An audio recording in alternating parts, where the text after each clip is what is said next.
Good afternoon दोस्तों, आप सभी दोस्तों को नमस्कार। दोस्तों, मैं आपका दोस्त राजकुमार यादव, सेफ्टी प्रोफेशनल, एक सेफ्टी टॉपिक पे थोड़ा डिस्कस कर रहा हूँ। दोस्तों, आजकल बहुत सारे लोग सेफ्टी फील्ड में जुड़ रहे हैं, चाहे वो रिफाइनरी एंड प्लांट का प्रोजेक्ट हो या मैन्युफैक्चरिंग यूनिट हो, रोडवे हो, हाईवे हो, मेट्रो कंस्ट्रक्शन हो, हाई राइज बिल्डिंग हो। तो सेफ्टी में आने का एक बहुत बड़ा अपॉर्चुनिटी होता है। लेकिन दोस्तों, सेफ्टी में आने के बाद जो ग्रोथ होता है वह ना एक सर्टेन लेवल के बाद जो है ना, बहुत सारे सेफ्टी प्रोफेशनल ग्रोथ नहीं कर पाते हैं। इसका एक रीज़न क्या है? अगर आप सेफ्टी में आना चाहते हैं तो सबसे पहले आपकी जो एजुकेशन है एज पर एक्ट या एज पर जो रिक्वायरमेंट क्या होनी चाहिए। तो जो भी हमारे नौजवान साथी सेफ्टी फील्ड में आना चाहते हैं तो सबसे पहले वह उनकी जो बेसिक क्वालिफ़िकेशन है वह इंजीनियरिंग बैकग्राउंड से होनी चाहिए, मतलब पॉलिटेक्निक या बीटेक बीई होनी चाहिए।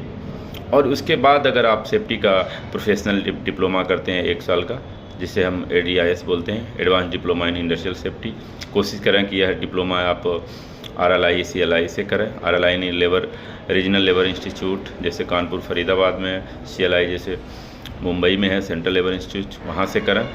और उसके बाद कुछ सर्टिफिकेशन कोर्स वगैरह करना चाहते हैं तो आप निबोस IGC एक कोर्स है, ब्रिटिश सेफ्टी काउंसिल का एक सर्टिफिकेट कोर्स है, IGC इंटरनेशनल जनरल सर्टिफिकेट। अगर इनके साथ आपको इंडिया से बाहर जॉब के लिए जाना है तो बड़ा ही उपयोगी कोर्स है निबोस IGC। लेकिन अगर इंडिया में जॉब करना है तो आपकी बेसिक क्वालिफिकेशन टेक्निकल बैकग्राउंड से होनी चाहिए। BSc भी चलेगा, कुछ कंपनियां BSc को मानती हैं, कुछ कंपनियां BSc को नहीं मानती हैं। बट आप कोशिश करें कि आप इंजीनियरिंग बैकग्राउंड से हों और उसके बाद 1 ईयर का डिप्लोमा ADIS करें, RLI CLI या MSBT Maharashtra state board of technical education से, जिसमें 8 सब्जेक्ट होते हैं और सारी सेफ्टी चीज़ें इसमें कवर होती हैं।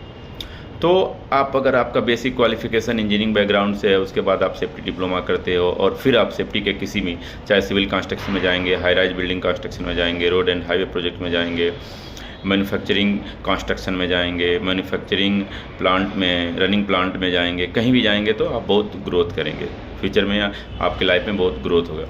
क्योंकि दोस्तों, सेफ्टी जो है साइंस की चीज़ है, टेक्नोलॉजी की ही चीज़ है। तो 2 चीज़ें होती हैं, एक तो आदमी इंजीनियरिंग करके as a engineer, as a अभियंता हिंदी में जिसको बोलते हैं, काम करता है। सिविल कर लिया तो सिविल इंजीनियरिंग में काम करेंगे। मैकेनिकल डिग्री है उनके पास तो जो मैन्युफैक्चरिंग यूनिट हैं जहाँ मैकेनिकल इक्विपमेंट मैन्युफैक्चर होते हैं, बनते हैं, वहाँ काम करेंगे। अगर इलेक्ट्रिकल से इंजीनियरिंग है तो वह इलेक्ट्रिकल मैन्युफैक्चरिंग कंपनियों में या जो इलेक्ट्रिकल प्रोजेक्ट होते हैं उनमें, या सिविल में जो सिविल कंस्ट्रक्शन में जो इलेक्ट्रिकल इक्विपमेंट वगैरह से रिलेटेड हैं उसमें वह काम करेंगे।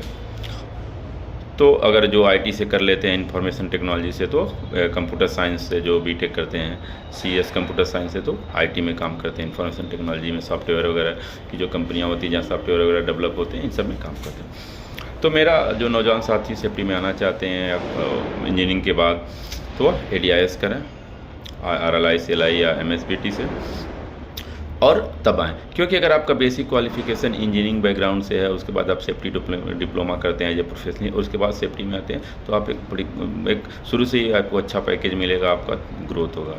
लेकिन अगर आप दूसरे तरीके से अगर करते हैं तो एक ग्रोथ नहीं होता एक सर्टेन लेवल पे। तो इसलिए दोस्तों, नौजवान जो भी आना चाहते हैं तो इंजीनियरिंग करके अगर आएंगे तो आप बहुत ग्रोथ करेंगे, एक अच्छा जॉब चलेगा, आपके सामने बहुत सारी जॉब अपॉर्चुनिटी आती रहेंगी। चाहे इंडिया में या फॉरेन जाना है, तो फॉरेन जाना है तो आप बस इलेक्ट्रिकल इंजीनियरिंग बैकग्राउंड के साथ जो है आप निबोस कर लें एज ए प्रोफेशनल कोर्स में ADIS के बाद, फिर बहुत अच्छा ब्राइट फ्यूचर रहेगा आपके लिए। तो ये कोर्स करने के बाद आप काफ़ी ग्रोथ करोगे। अगर नई इंजीनियरिंग सेफ्टी में नहीं आना है तो फिर एज ए इंजीनियर आपके पास जो डिग्री है BE BTech या पॉलिटेक्निक, उसके भी आप ग्रोथ करोगे। तो ये थोड़ा सा करियर मार्गदर्शन के लिए हमने बताया है। धन्यवाद।